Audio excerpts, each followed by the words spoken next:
every person here can go to a Target, a TJ Maxx, a Walmart, scan items, see what it sells for on Amazon and eBay, buy it, and flip it. No disrespect to Gary Vee, but here's an easier way to make money online without requiring hours of work.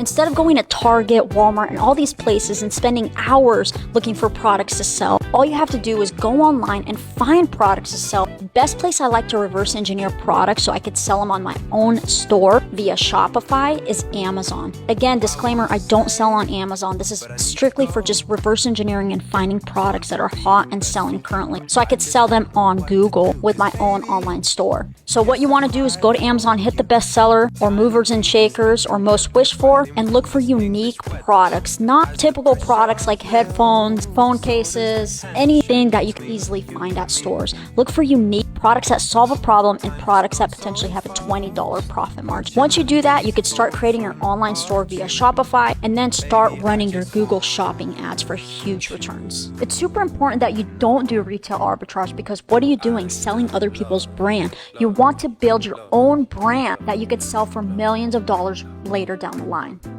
So stop wasting time. Go make that money online, baby. Let's go!